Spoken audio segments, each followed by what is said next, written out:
Hey guys, how's it going? So today I am going to play a game called Astro Colony. Usually I would do a first impression review of the game, but I've actually already played a significant amount of the game, so I'm not going to do a first impression review of the game. I'm simply going to do a regular review of the game today. So I've already played around, I would say, maybe 12 hours of the game. So my opinion of the game already is pretty much set in stone. But I've not yet done a video on the game. So today I will be playing the game for a little while. Normally in my first impression reviews I play the game until I have made my mind up, but since I have already made my mind up on this game, there's really no need for me to play the game for as long as I normally would. Like normally I would play for an hour, maybe 2 hours. But like I say, there's really no need for me to do that. Yeah, the game is $20 on Steam, $20 or €20. Unfortunately, the game has pretty bad regional pricing. Like, as someone who is in a third world country and a third world region, regional pricing actually does affect me, and obviously hundreds of millions of other players as well. So unfortunately the regional pricing of the game is bad, and the game is also for sale in Russia, which is bad. But otherwise than that, the game is $20 or €20. Like, I don't even need to delay my quote-unquote final verdict on the game. Normally I would give you my final verdict on the game at the end of the video, but that's just really because it's usually at the end of the video that I make my mind up about the game. But since I've already made my mind up, I can already tell you that I can actually recommend the game. I actually like the game. The game is still in early access.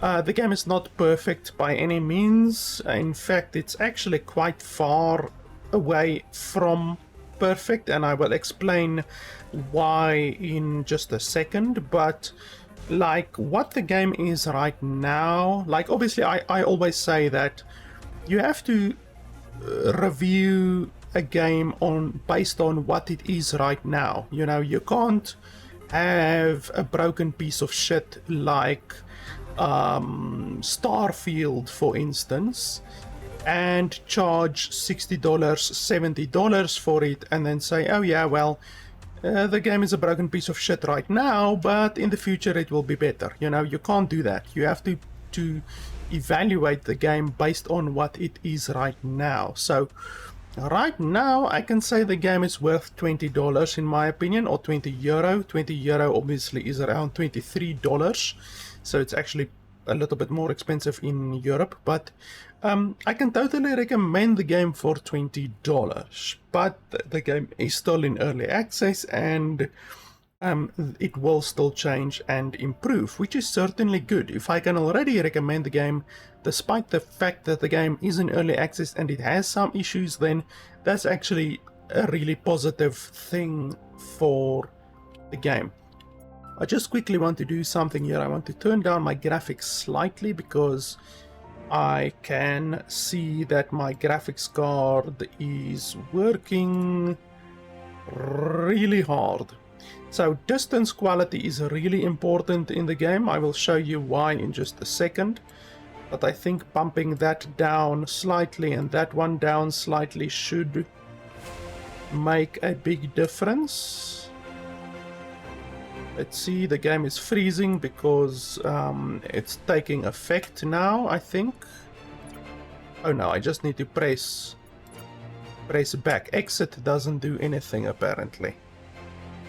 And we are still at 300 watts of power usage. Wow. The game is actually quite quite heavy on the graphics requirements.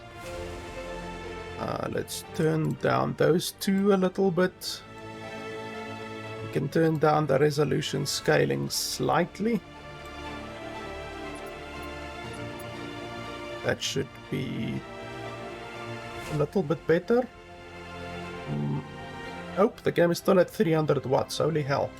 So the game is really quite thirsty when it comes to graphical processing. I have a 3080 RTX card, which is a really powerful card, and the game is right now maxing my card. It's maxing the card out. So and I'm not playing it, I'm not even playing it on ultra or anything like that, like medium, high, ultra, and medium, and we're playing it at 2K resolution, but not even actually 2K resolution. I'm scaling the resolution down. I wonder if the resolution actually does anything. Let's have a look quickly, because in some games the resolution doesn't actually do anything. Let's see, did that do anything? Ah, you see, there's the problem. There's our problem. So let me showcase this problem for you guys quickly over here. I don't like it when this happens, when developers give you the choice of changing their resolution, but the resolution doesn't actually do anything. So you can see over there, we are constantly at 300 watts of usage. So that's the maximum of a 3080 RTX. And I just turned the game down from 2K resolution to 1080p, and it did nothing. So we can even turn it down to 720p, and it will not do anything either. We're now, according to the game, playing the game at 720p, and as you can see, nothing has changed. The game still looks exactly the same. I need to look at that side actually in order to get an accurate reading, because when I look at this side, it's not rendering stuff in the distance, which is lowering the power requirements. So when I watch over there, it jumps back to 300 watts. So unfortunately, the game lies to you. The game is like you, the resolution that you select has no impact on the game whatsoever. It is simply rendering the game at your desktop's resolution, and since my desktop's native resolution is 4K resolution, that means that the game is being rendered at 4K, which is really brutal. So to get it down to 2K resolution, we have to render it at 75%. So then when we go back, now the game is actually being rendered at 2K resolution. Now we're actually at 2K resolution. And then if we drop it down even further, we drop it down to 50%, that would then be 1080p. So 50%, now the game should be at 1080p.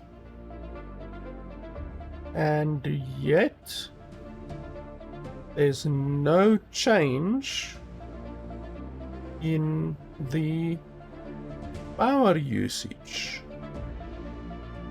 Like, doesn't the even the resolution scaling doesn't work? How does that work? So if you look at this, for instance, look at the quality of that. And then actually if I do that, it will be a little bit better. And then we go to settings, we change the resolution scaling as low as it can go, save settings, and We are at 245, 250, 245 power usage. And you can obviously see the quality of the textures as well. It still looks very good. Now, if we turn the resolution scaling back up to 100% and accept, there's no change. There's no change in the power usage, and there's no change in the texture quality either. You can look at the textures, there's no change. So we literally went from 720p, because if you take 30% of 4K resolution, you end up at 720p. 50% is 1080p, and 75% is 2K resolution. 100% is 4K resolution, because the game is being rendered at 4K resolution. Those are the different thresholds. So it doesn't matter. Resolution scaling does literally nothing, and changing the resolution over here does literally nothing. So you literally cannot change the rendering resolution or the display resolution of the game at all. So that's obviously bad. That's obviously not good.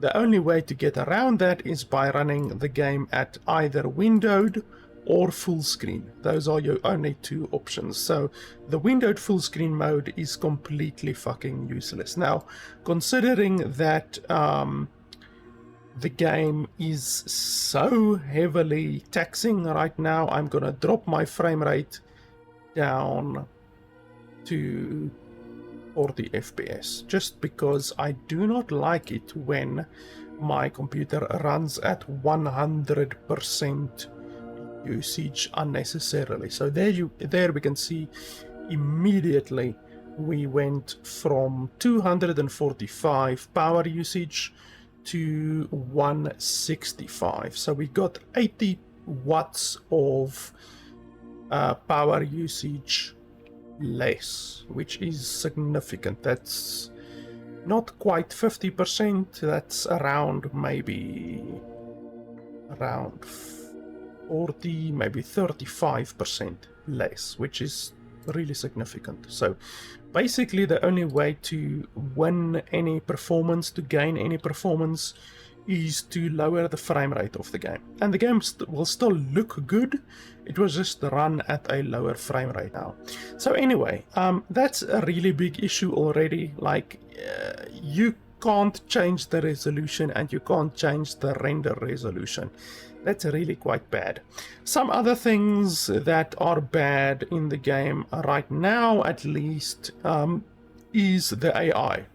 The AI of the bots are really bad, like really, really bad. They do function, like that you can get them to function, but they are really bad. They routinely break, the AI breaks the way how you collect resources in the game, for the most part, is you collect planetoids, like these planetoids basically. So if we look around, down there is a planetoid, down there is a planetoid, where's some more? There's a planetoid. So the game starts out as just a small little platform, like not a very big platform. I've already expanded my platform considerably. You can see here there's another planetoid over there that I can collect if I want to. So you can see I've expanded. Like, you begin with maybe this kind of size, just like that basically. Not particularly big. You can build maybe 10 buildings on it, and then you are forced to expand it. and you expand it by doing like iron. You collect iron and aluminium. I can't remember the exact stuff. I haven't played the game in probably 3 or 4 months, to be honest. So I actually forgot a lot of stuff, but you basically expand by building these little platforms, and then you can build on top of the platforms, and you can also build vertically. I just want to figure out, how do I go down? Oh, shift, okay. You can build vertically as well if you want to. So you can see here I've built a lot of solar panels. Solar power is actually really good, because before you unlock solar power, you are forced to burn resources. So you burn coal for the most part to generate power. I believe this is one of my power generators. I can't remember how to actually interact with them. Like I said, I haven't played the game in probably a month. Yeah, so this is a carbon reactor. You put carbon in there and then it generates 10 electricity. So you need to mine carbon basically constantly, and it's not good losing resources because you're literally burning resources. So once you actually unlock solar panels, it's really nice. They don't generate a lot of power, which is why I have like over 300 solar panels. I have a lot of solar panels because they really do not generate a lot of power. They cost a lot of resources. They don't generate a lot of power, but they allow you to get to a point where you can actually make your base self-sufficient. And that's really important, because if you're constantly burning carbon for electricity, then you can't turn your carbon into other stuff. Like you can turn carbon into various other things, like I think the constructor is over here. So you can turn your carbon into carbon fiber, for instance, and then the carbon fiber you can turn into other stuff. So yeah, once you actually get to the point where you can build solar panels, it's really nice, but they are quite expensive. So I was busy talking about the AI of the bots. Like it's always the way with these games. Like even if you play a game like Satisfactory, which this game actually is quite a lot like Satisfactory. I've also played Satisfactory. It's a really good game. This game actually I like more in certain aspects than Satisfactory, because in my opinion there's just so much more to do. Like you start with this little small place, and you have to expand your ship or your base, whatever you want to call this thing, and you do that by initially crafting asteroid catchers. So this is an asteroid catcher, and initially you have to control the asteroid catcher yourself. So you can control the asteroid catcher, and then you aim at an asteroid and you catch the asteroids. Then later on you get the technology to automate the asteroid catchers, and that's really good because that allows you to just build many of them, and then you just need to empty them out periodically. So you go over to them and you click on the resources. I can't remember. I think shift click. No, shift right click. No, left click. How do you actually get the stuff? Oh, control click. Okay, so you control click on the resources that you want. So it's really easy to get resources later in the game. You can see this asteroid that it's being attracted right now contains 6 iron and 3 gold. So different asteroids contain different resources. So you just fly over to your asteroid catcher and you loot it, and then you go to the next one and you loot it, and you go to the next one and you loot it. So later on it becomes easier to get resources. Like at the very beginning you actually have to mine the asteroids yourself. Like I now have unlocked the technology that allows my asteroid catchers to actually mine the asteroids, but at the beginning you need to mine the asteroids. You actually need to go over them. You need to select your tool. I can't remember exactly what the tool is. No, that's the building tool. Right click, is it right click, left click? Extract? Yes, left click.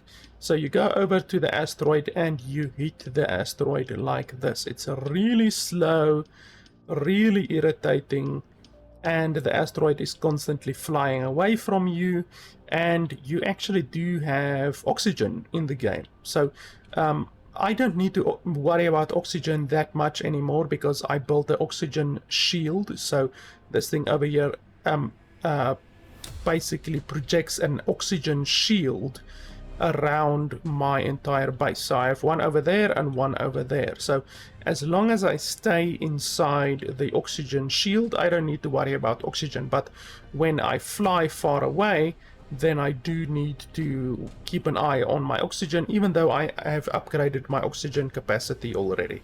So you go from having to mine the asteroids yourself like this, to getting the asteroid catchers to at least bring the asteroid to you, but you still have to mine the asteroid.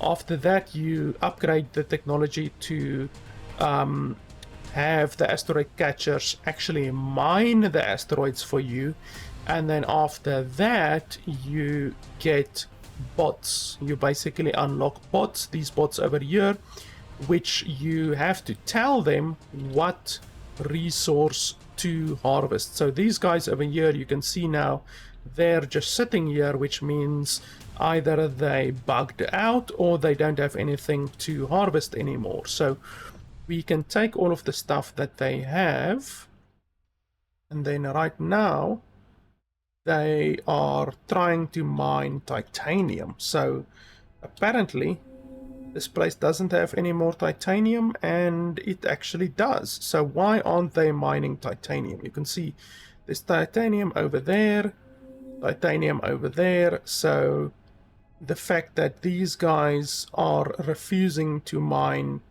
titanium, in fact they're literally on top of some titanium, is really stupid. And unfortunately the game doesn't tell you why they don't want to mine. So there's 2 miners right here. They are idle.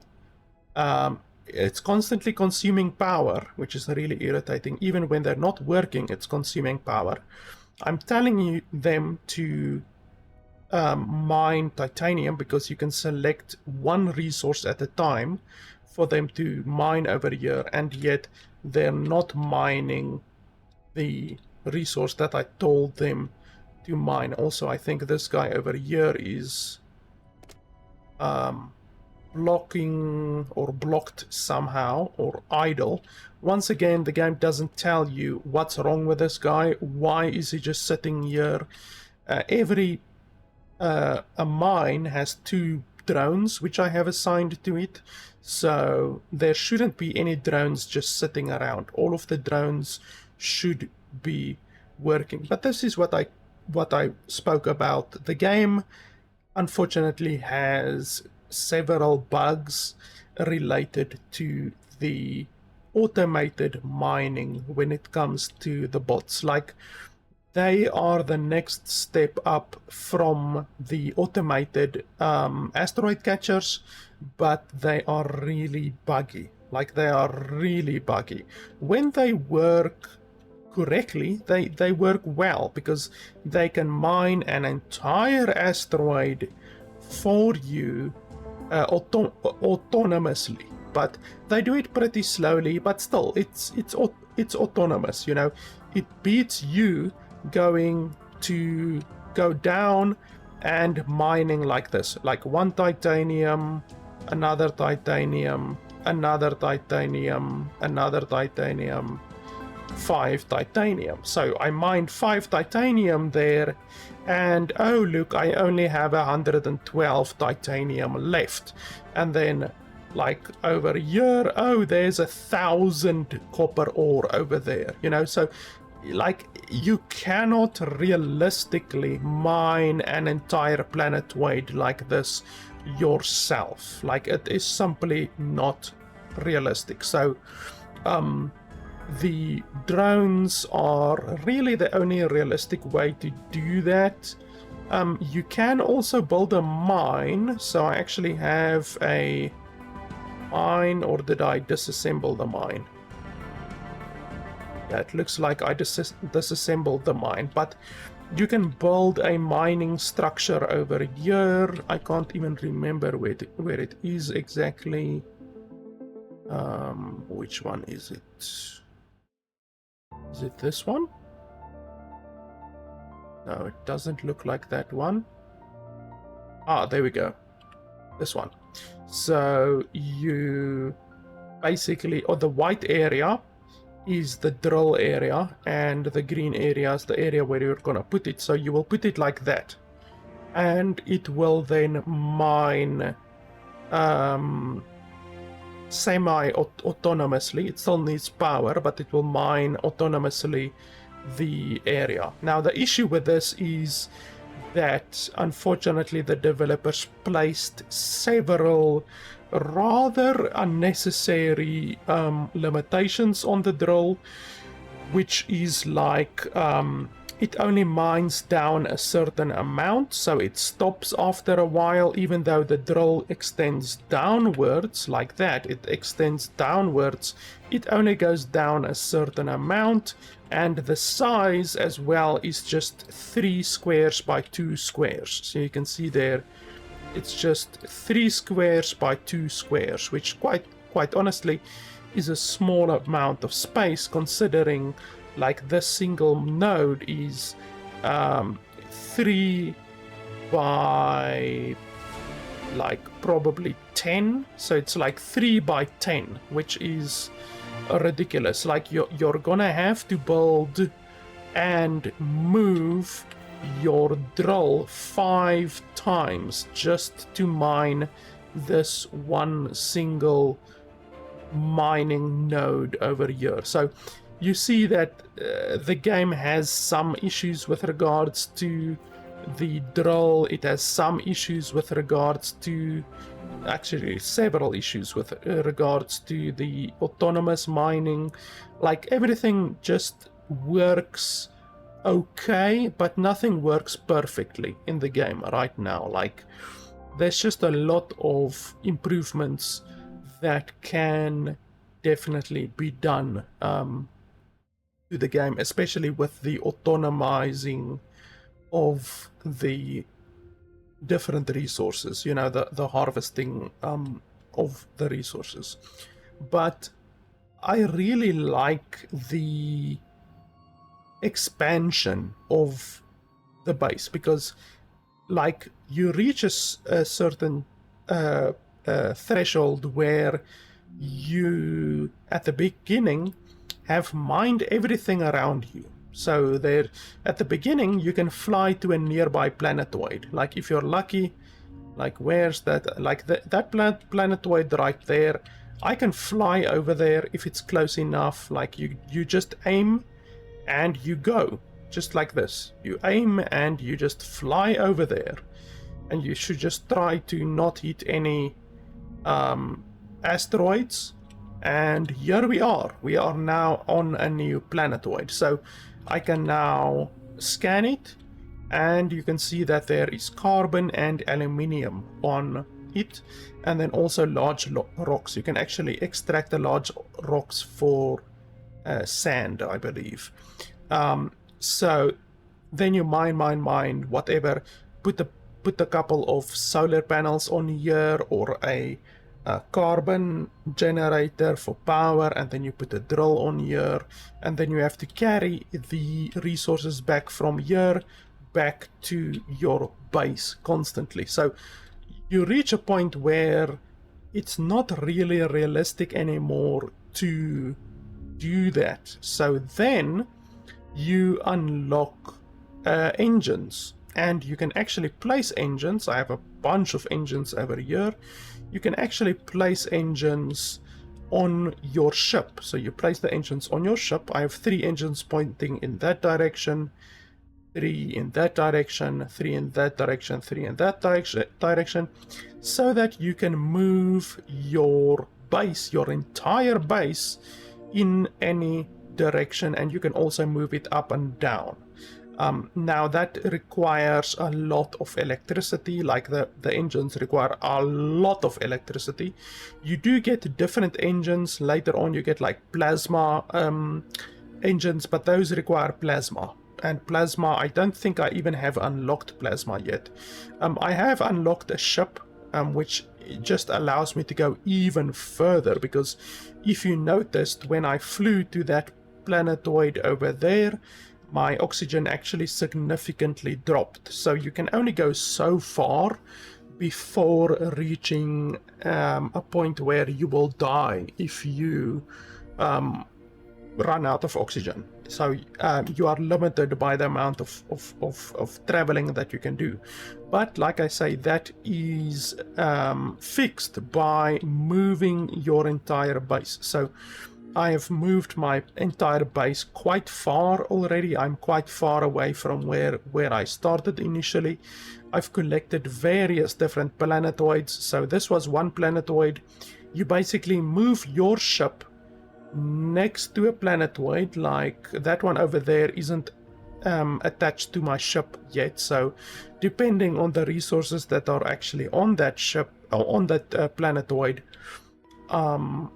I will actually move my entire ship along with the planets, because if you have this docking station active, you can actually make it unactive and basically undock from the planetoid, and then you can move freely again. But while you are docked, you move along with all of the planetoids that you are connected to. So right now I can actually move that planetoid, this one, and that one together with my ship. So I'm technically just moving my ship, but everything else moves with me. Anything that you have connected via a dock like this will move with you. But right now I don't really have a need to move anywhere. Like this planetoid in particular has a lot of stuff that I need, like gold is really valuable, and there was a couple of other stuff that I also wanted. I can't remember, but I literally just basically before I stopped playing the previous time, like 3 months ago, I docked on this planetoid and I told all of my dudes to harvest gold, because gold is something that I am really in need of. But every planetoid has different resources. Like this one has a lot of copper and carbon, and then this one has copper, carbon, titanium, iron. Iron is also really important, and some more titanium.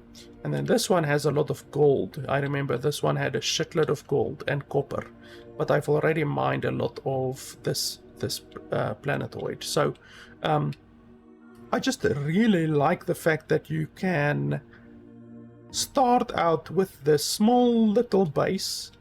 I've already probably increased the size of the original base probably by double. You can actually see this white because the size that you start at is in white, but I chose to build in black after that. So literally the white that you're seeing right there, that entire white area there, is the starting area. That's the size of the starting base, I guess.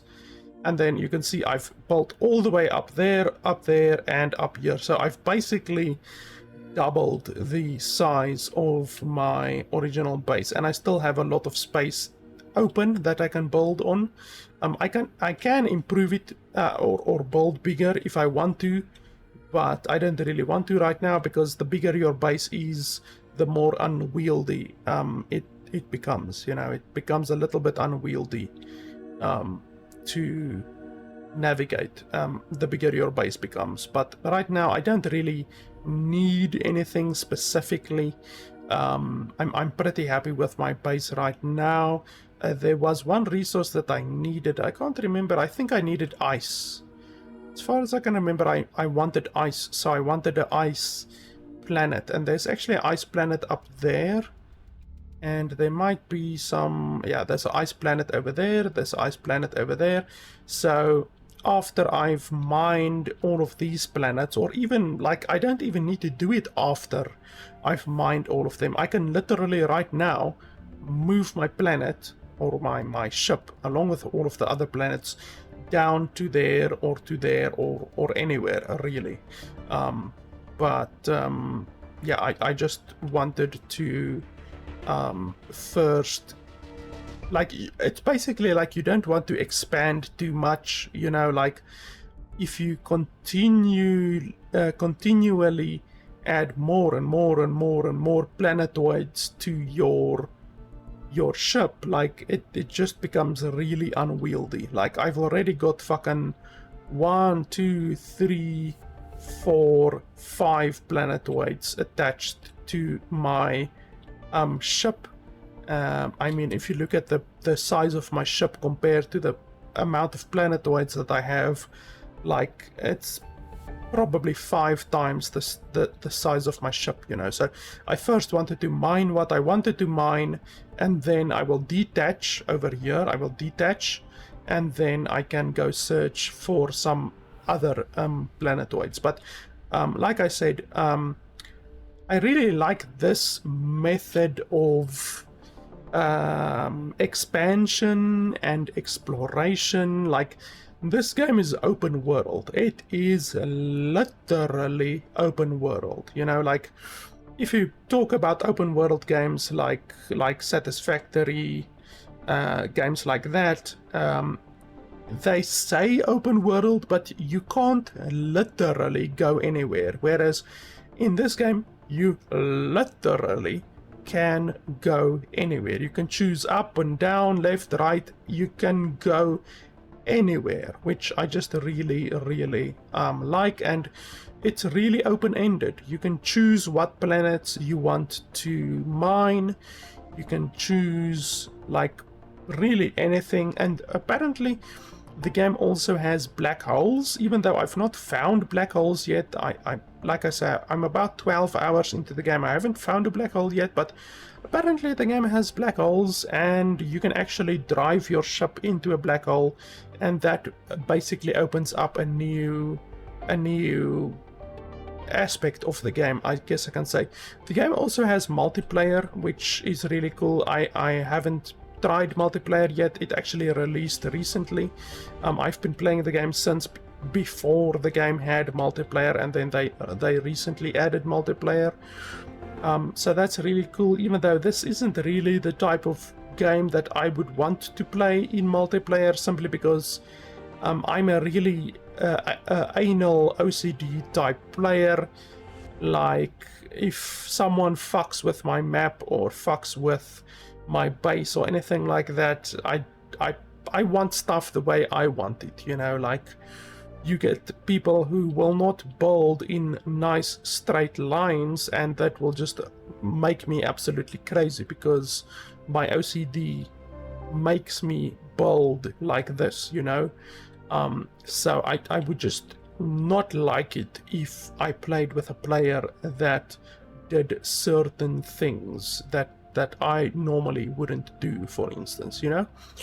But it's really cool that they are adding, well, they have added multiplayer, even though I'm not sure how that would work, you know. I guess, I don't know if every player starts with their own base, or if both players start on a single base, or how would it work if you import someone into your base. Like, obviously I've been playing for 12 hours, but what if someone wants to play with me and they just started the game? Like, are they able to start on my location with all of my highly advanced technology that I've already unlocked, or how exactly does it work, you know?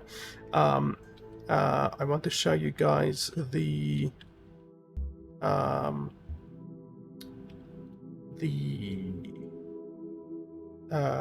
technology. It's over here. So you can research technology. You basically get these engineering, chemistry, biology, and space points, and then you spend those. Where do you spend them? Technology. You spend them to unlock new stuff. So you can see I've already unlocked more than 50% of the stuff in the game. I've just really got some stuff here at the end that I haven't done yet, but this is how you unlock new stuff, and they're actually adding new stuff constantly. Like I said, the game is still in early access, so they are still busy adding new stuff. You can see there's black holes over there actually. So apparently you need to unlock or research the technology before you can actually go into the black hole, perhaps. But you get stuff like better engines and better robots and stuff like that. Like, a lot of the stuff you don't have at the beginning, and you unlock them through the researching and all of that kind of stuff. So there's also a lot in that aspect which you can do. You have to research the ship. You don't just start with a ship. You can't build the ship from the beginning or anything like that. Like I said, solar panels, you have to research those before you get them, and all of that kind of stuff. So I just really like the game. Like, I would almost say that I like the game more than Satisfactory, but the game is very different from Satisfactory. Like, you can like Satisfactory and not like this game, and you can like this game and not like Satisfactory. That is how different the two games are, and yet they have a lot of similarities. They also use assembly line stuff. So obviously in Satisfactory, using assembly lines is very, very much a key of the game, and yet in this game it does have assembly lines, but I hardly don't use any assembly lines. Like, there's an input port and then an output port. You can see there, input output, and quite honestly I don't even use it on most buildings. Like,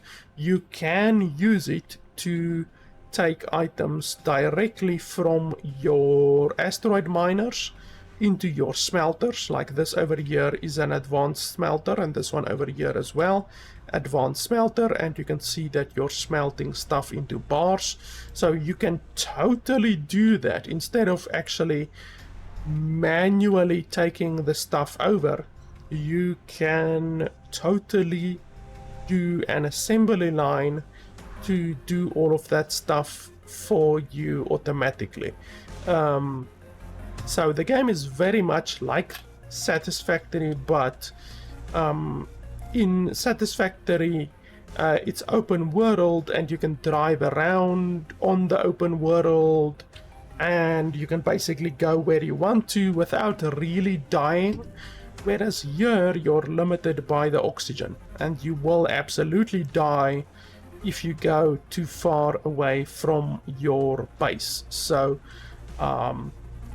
yeah, I really think that players that like Satisfactory will like this game if they like certain aspects of Satisfactory. You know, like there are things that players would like about Satisfactory and things that players will not like about Satisfactory. If you don't like the assembly line aspect of Satisfactory, then you can totally get by in this game without doing a single assembly line, whereas you will not be able to get by in Satisfactory without doing a single assembly line. So people who don't like assembly lines will like this game more than Satisfactory, for instance. But then again, players who don't like this form of exploration and travel will prefer Satisfactory more, because you can basically build where you want in Satisfactory and you're not limited with space as you are in this game. Like in this game, you are really limited with space, and you really have to build very tight, and every little bit of expansion that you do just in order to get a new building placed somewhere will cost you money. So it's very much the same, and yet it is a lot different. It's unique enough to definitely differentiate it from games like Satisfactory. But like I say, I actually might like this game more than Satisfactory. Like I quite like Satisfactory.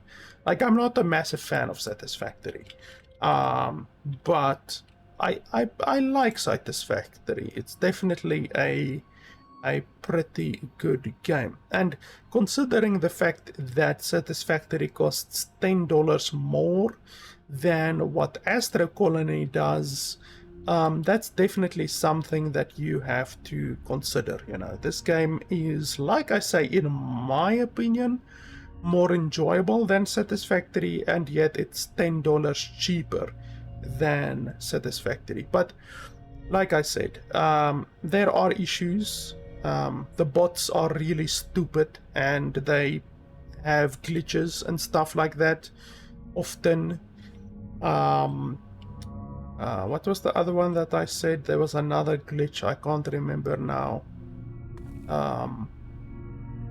what it was, but I said it earlier, I mentioned it earlier. So the game definitely can be improved still, but it is being actively updated and all of that kind of stuff. And they are also actively adding more technologies and stuff like that to the game. So I'm 12 hours, maybe 13 hours into the game, and I have unlocked a little bit more than 50% of the quote-unquote game so far, even though this is just the technology that you are unlocking. Like I say, 13 hours and I've unlocked basically 50% of the technology, even though you should remember the last bit of the technology is more difficult to get than the beginning technology. So the fact that I've unlocked 50% so far really only means that I've made it maybe 30% through the entire research tree, because the final parts in the research tree always are more difficult to unlock and acquire. So you could definitely say that you're gonna be spending 25 hours, maybe even 30 hours in the game before you are able to unlock all of the technology in the game. And like I said, they're still actively adding more technology to the game and new features like I said, multiplayer and stuff like that. So quite honestly, like I said, I've already played enough of the game to give you my opinion on the game. I already gave you my opinion in the first 5 minutes of the game. The game is worth $20 in my opinion. It's actually a game that I like. It's actually one of the games that, and this doesn't happen very often, to be honest. It's actually one of the games where I had to stop myself from playing the game too much. You know, like, the game is still in early access. I, after about 10 hours, realized, holy shit, like, I'm not even at that point. I wasn't even 50% done with the game, with the technology, and like, the game is still in early access. So at that point, I tell myself, okay, let me stop playing the game and let me start playing the game again when the game has fully released, because you don't want to get burned out on a game when it's still in early access. You know, that happens with too many games. You play a shitload of the game during early access, and then when the game releases, you're like, oh well, you know, like, I've already burned myself out on that game. Whereas I actively try to not allow that to happen when playing games. So I did it with this game. I stopped playing the game, and then I saw that they have a new multiplayer update and all of that kind of stuff, some other stuff as well. And I thought, okay, well, I haven't done a review on the game yet, so let me do a review on the game. And yeah, like I say, I can definitely recommend the game for $20. It's $10 cheaper than Satisfactory, and in my opinion, I like the game more than Satisfactory, even though I like Satisfactory as well, and it's two different games, and yet they're still similar in multiple ways. So yeah, oh, now I remember the other glitch that we saw, and it's a pretty big glitch, is the fact that you can't change the resolution at all, and you can't change the resolution scaling at all. Literally, resolution scaling does literally nothing. You can put it on 30% and it does literally nothing. It doesn't change a single thing in the game whatsoever. So that's definitely something that the developers need to work on. And then like I said, unfortunately, the regional pricing of the game is really bad, and the game is for sale in Russia, which is really bad. But yeah, you just have to take that into consideration when considering whether or not to actually buy the game. So yeah, guys, I actually really look forward to more content being added to the game. I really think that this game, when it actually fully releases, I'm not sure what the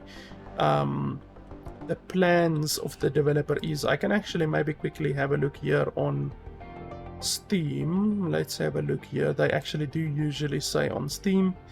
Okay, so they say that the game is planned to be in early access for about a year, and it actually now has been exactly a year and 3 weeks. So they are literally a year and 3 weeks in early access now. So according to the first statement that is placed on Steam by the developer under the early access section, they said that they are planning to keep the game in early access for a year, but obviously that might not be updated, or it might have changed. You know, the scope of the game might have changed. So either way, I really look forward to the game actually fully releasing eventually, and I will definitely play the game and maybe do a follow-up review of the game once the game actually fully releases, whenever that is, in a couple of months or whatever. I definitely look forward to playing the actually fully released game. Hopefully they will have sorted out the AI bugs and all of the other various small little issues. But right now, what is here, I can totally recommend for $20 during early access. So yeah, guys, that is pretty much it Thanks a lot for watching. As always, if you want to support the channel and see me do more reviews, then you can certainly support me on patreon.com/LFP. I use the money that I get from my Patreon to buy more games and do more reviews for you guys. So yeah guys, thanks a lot for watching, and I will see you guys next time.